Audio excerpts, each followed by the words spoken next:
அதே போலதான் இந்த இயேசு கிறிஸ்துவினுடைய வாழ்க்கையும் அவர் சொன்ன அந்த கடைசி வார்த்தை ரொம்ப முக்கியம். இது யோசிக்கும் போது இந்த ஒரு வசனம் யோசிக்கணும்னா தாகமா இருக்கிறேன், அவ்வளவுதான். கரெக்டுங்களா?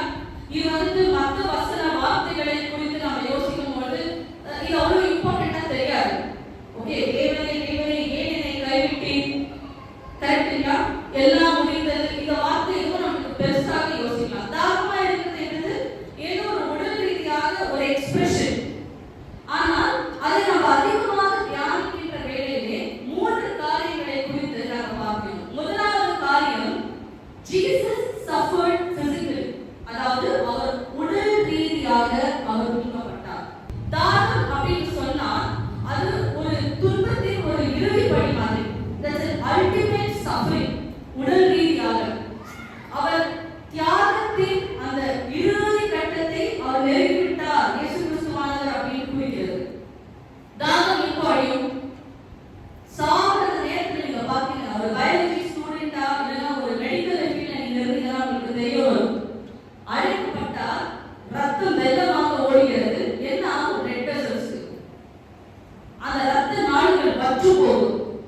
நாக்கு மேல் முதலை ஒட்டிக்கொள்ளும்.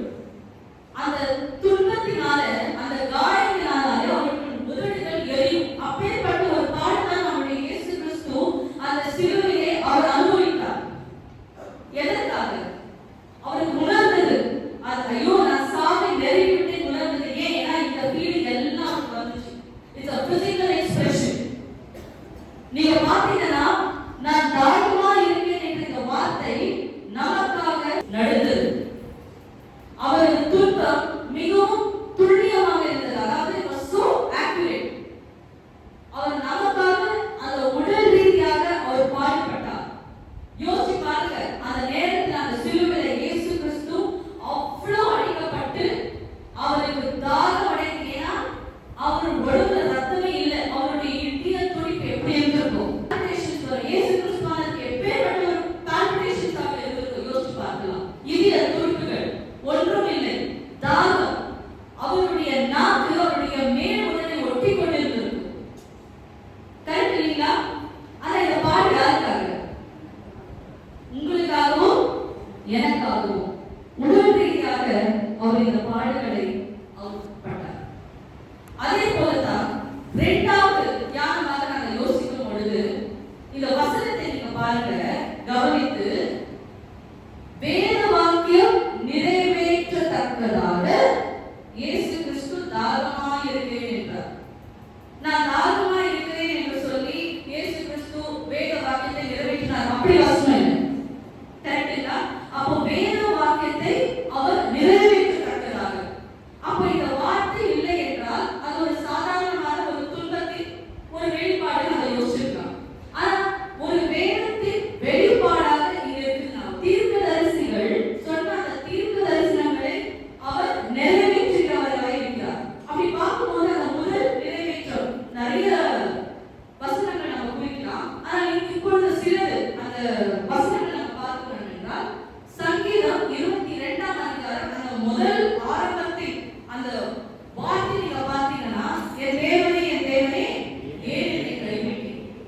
அதே 22ஆம் அதிகாரம் நீங்க வசனங்கள் நீங்க வாசித்துக் கொண்டு நீங்க போனால் நீங்க அநேக பாடல்களை குறித்து நீங்க பார்க்கலாம். அந்த இடத்துல ஆண்டவர் அந்த பாடல்களை அனுபவித்தார்.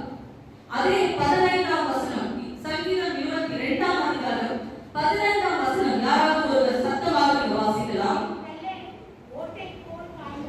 என் பெலர் ஓட்டை போல் காய்ந்தது, என் நாவு மேல்வாயோடு ஒட்டிக்கொண்டது, என்னை மரண துளியிலே போடுகிறீர். நீங்க பாத்தீங்கன்னா இது பழைய ஏற்பாடுல ஒரு பாடு அனுபவிக்கிற ஒரு எக்ஸ்பிரஷன். இதே தான் இயேசு கிறிஸ்துவானவர் அனுபவிக்கிறார். அதே போல நீங்க சங்கீதம் 69ஆம் அதிகாரம் நீங்க பார்த்தீங்கன்னா 1 to 3 வசனமே இருக்கும். ஆனா நம்ம குறிப்பாக 3வது வசனம் சங்கீதம்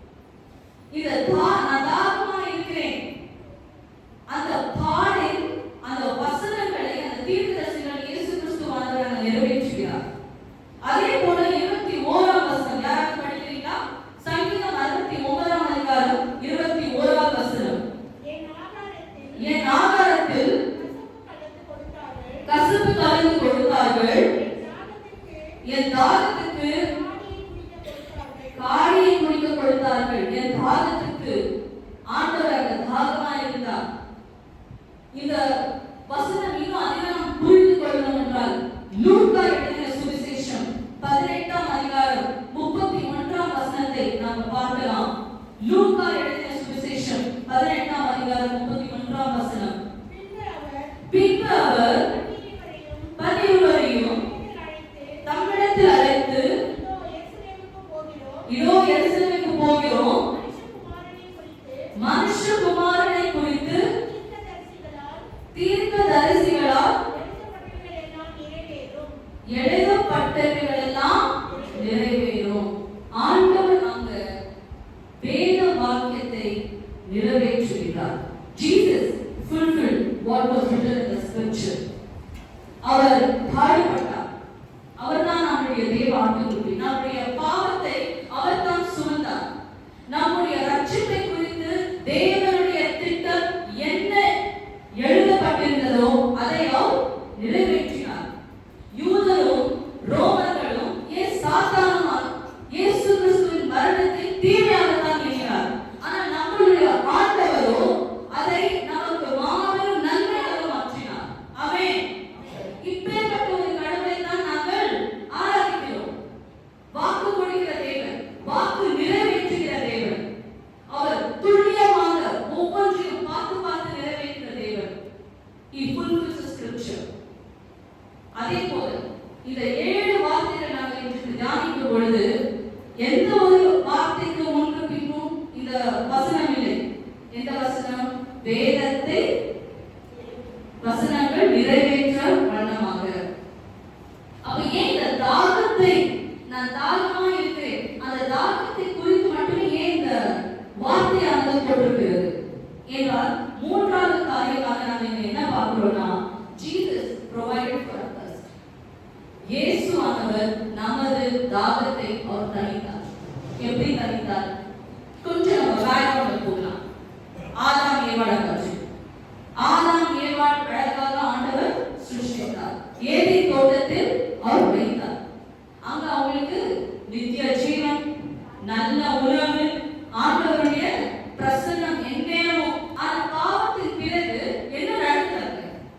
பாவத்தின் எல்லா விளைவுகளும் அவர்கள் அனுபவித்தார். அங்கு துன்பம் வந்தது, பசி வந்தது, மரணம் வந்தது, நோய் வந்தது, வியாதி வந்தது, அதே போல தாகம் வந்தது. இது எல்லாமே எதை குறிக்கிறது என்றால் ஒரு சாபமானது குறிக்கிறது. அப்போ ஆண்டவர் சிலுவிலே எதற்காக அவர் பாடுபட்டார்? நம்முடைய சாபத்தை அவர் ஏற்றுக்கொண்டார்.